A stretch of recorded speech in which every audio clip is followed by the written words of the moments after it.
یہ ہوتے کون ہیں؟ یہ ملک کو لوٹنے والے، یہ خائن، یہ بدکار، یہ لائق ہے کہ ہم ان کے نعرے لگائیں؟ پاکستان کے اندر ایک ایسا شخص بھی ہے جس نے ایک ٹی وی چینل پہ آ کے کہا، اسے جب سوال کیا گیا کہ جناب آپ شادی کیوں نہیں کرتے، تو اس نے کہا جس کو تازہ دودھ مل جائے اس کو گائے باندھنے کی کیا ضرورت ہے؟ بے شرم کے نعرے اس قوم نے لگائے، اس کو تو کوڑے مارنے چاہیے، قوم نے اس کو نعرے لگائے، تو پھر اللہ کا غضب نہ اترے، اللہ کا قہر نازل نہ ہو؟ اب ہم نے دیکھنا ہے، اٹھنا ہے، ہوش کرنا ہے۔ مجھے بتائیے یہ وقت بھی ہم نے دیکھنا تھا، یہ لمحے بھی ہمارے اوپر آنے تھے، اور یہ گھڑیاں بھی ہم نے دیکھنی تھی۔ بد نصیبی کی کہانیاں یہ ہیں، ہم اپنے آقا و مولا کی ختم نبوت پہ بھی سودا کرنے جا رہے ہیں، اپنی ناپاک حکومتیں بچانے کے لیے ہم اس پہ بھی سودا کرنے جا رہے ہیں۔ اور اگر یہ گردش کرتی ہوئی خبریں سچ ہیں تو مجھے بتاؤ پھر باقی بچا کیا ہے، پھر باقی رہ کیا گیا ہے؟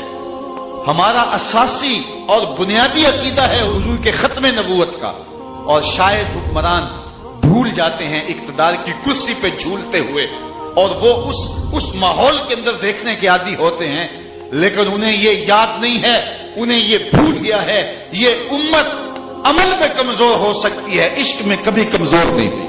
اس امت کی تاریخ بڑی تابناک ہے، بڑی روشن ہے اور بڑی دل آویز ہے، تو یہ شاید بھول جاتے ہیں ہم حضور کے نام پہ اپنا سب کچھ کٹوا کر کے پھر بھی سمجھتے ہیں حق تو یہ تھا کہ حق ادا نہ ہوا، کروں تیرے نام پہ جاں فدا، نہ بس ایک جاں دو جہاں فدا، اللہ اکبر، دو جہاں سے بھی نہیں جی بھرا، کیا کروں کروڑوں جہاں نہیں۔ ابھی تو کربلا کی کہانیاں ہمارے لبوں پر ہے، ان حالات کے اندر حکومت اگر یہ غلطی کرنے جا رہی ہے تو فی الفور اتنے لوگوں کا مطالبہ، میں آپ سب لوگوں کی تائید کے ساتھ یہ کہتا ہوں کہ آپ ہاتھ کھڑے کر کے یہ مطالبہ کریں کہ یہ اقدام اگر کیا ہے تو وہ فوراً واپس کیا جائے، اور اگر یہ واپس نہیں کریں گے تو پھر حکومت جو ہے وہ اللہ کے انتقام کے لیے تیار ہو جائے، اور یہ عوام جو ہے وہ اللہ کی سپاہی بن کے میدان میں کھڑی ہوگی انشاءاللہ۔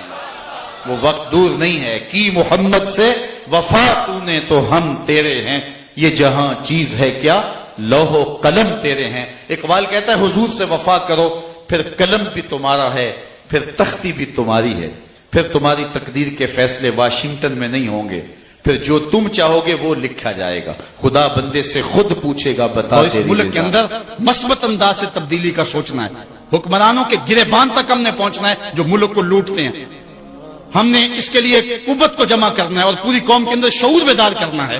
یہ ملک کسی کے جہیز میں نہیں ملا، شہیدوں کے خون پر یہ ملک قائم ہوا ہے۔ پوچھو ان بوڑھوں سے جو آگ اور خون کا سمندر گزر کر کے آئے ہیں، وہ شخص آج بھی موجود ہے کہ جس شخص نے مجھے یہ کہانی خود سنائی، وہ کہتا ہے کہ ہم ایک کماد کے کھیت میں چھپ گئے سکھوں سے بچتے ہوئے، اور وہ بیٹیاں اٹھا کے لے جاتے تھے، تو ایک بچہ تھا کھیت کے اندر گرمی کی وجہ سے وہ روتا تھا، اور باہر سکھ تھے گزر رہے تھے، تو سارے اس کی ماں کی طرف گھور گھور کے دیکھنے لگے کہ یہ بچہ ہمیں پکڑوا دے گا، تو ماں نے اپنے ہاتھوں سے اس بچے کا گلا دبا دیا۔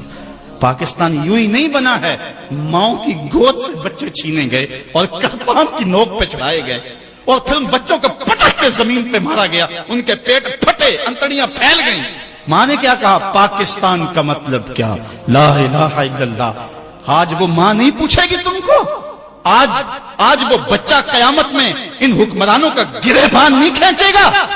وہ عورتیں جنہوں نے کنویں میں چھلانگے لگا لگا کے اپنی آبرو بچائی تھی، اور وہ عورتیں جن کی چھاتیاں کاٹ دی گئی تھی، اور وہ عورتیں جن کے بھائیوں کے سامنے ان کی آبرو ریزی کی گئی تھی، اور وہ بھائی جن کے ہاتھ باندھ دیے گئے ان کے سامنے ان کی جو ہے وہ بہن کی آبرو ریزی کی گئی تھی، آج وہ قبر میں تو ہے۔ کیا حکمران سمجھتے یہ قوم بدھو ہے؟ اگر قوم بدھو بھی ہے تو وہ شہید تم سے انتقام لیں گے، اللہ کا کوڑا برسنے والا ہے تمہارے اوپر۔